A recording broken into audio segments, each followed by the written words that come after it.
sister for Christmas got me a mystery witch box. I feel bad, I probably should have checked this, from Occultish. Not sponsored. Not sponsored. So I got a mystery witch box, or witch theme box essentially, from Occultish, with all these different little things to kind of help you start your journey into the occult. God, I make it sound like, I don't know, it's like a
is it citrine?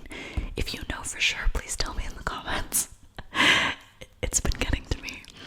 And smoky quartz. So I'm pretty sure I am only missing 3 out of everything here, and I thought that was pretty good. I thought they would give me less, but they were very generous. Again, not sponsored. I was just very excited about the product. So, anyways, on the back, they have meanings of the different crystals, or what they represent and what they help with, and I thought we'd just go through them together. I'm not really sure why, but I've always gotten tingles from people describing things. I don't know why. Like, I found ASMR unboxings very, very relaxing because I don't know, descriptive words just give me tingles for some reason. I don't know why. Anyways, let's see.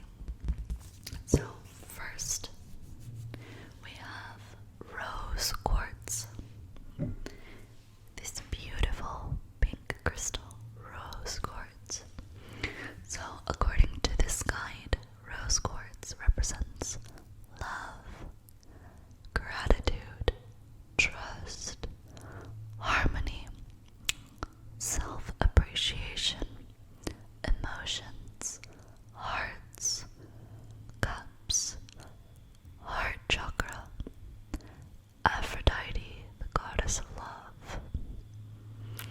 So, I feel like that description, I don't know, it feels somewhat obvious.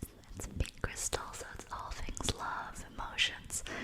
It feels very feminine, and I'm not bothered by that. It's very beautiful. And then next of what we have is clear quartz. I didn't get amethyst. Clear quartz.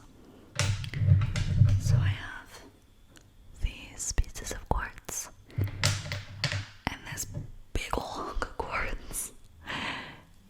And it says clear quartz is cleansing, healing, storing energy, amplification, light work, concentration, balance, third eye chakra, crown chakra,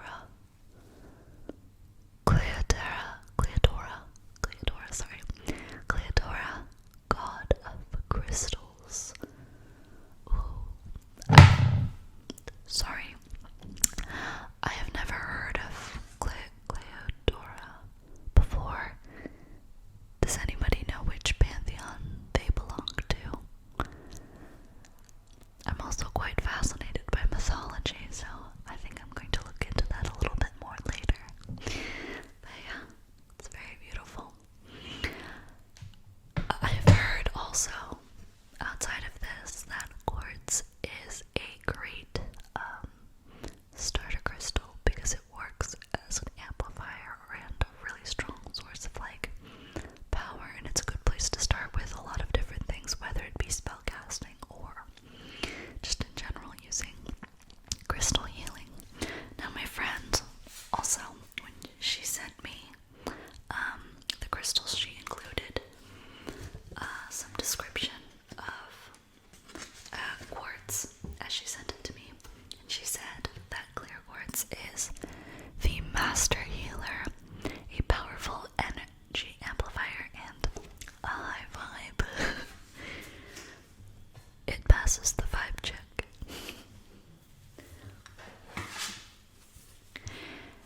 So next is citrine,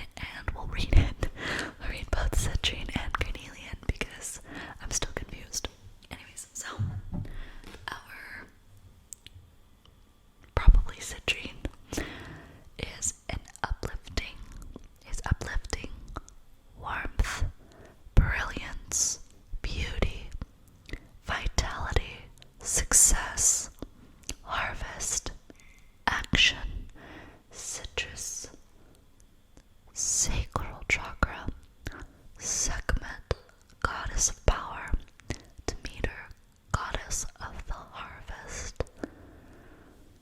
So this feels like a very earthy crystal, one of, like they said, the power and the harvest and stuff like that. So I don't know, it has a very earthy, summery feel, and I think I like that. Very grounding.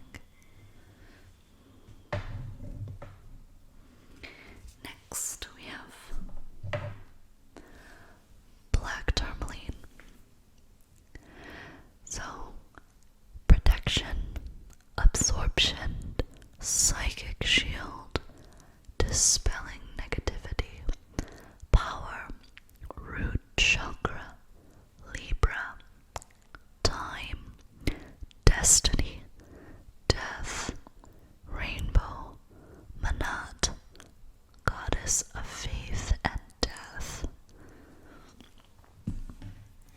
I also really like that description because it makes me think of the death card in tarot. I don't know if you've ever been interested in tarot, but the death card is often misunderstood as a bad omen.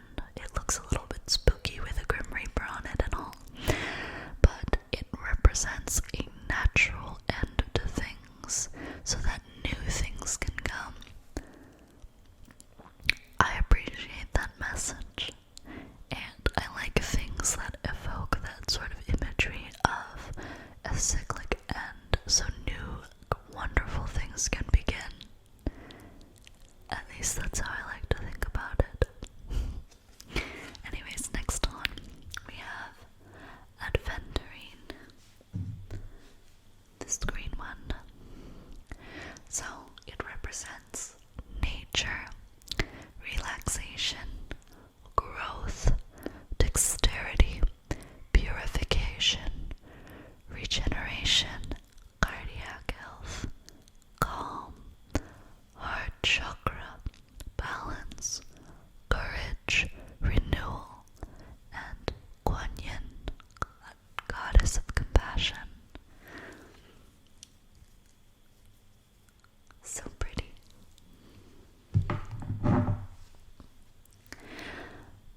Next we have smoky quartz. This beautiful smoky quartz. Shadow work, clearing blockages, energetic cleansing, transmutation,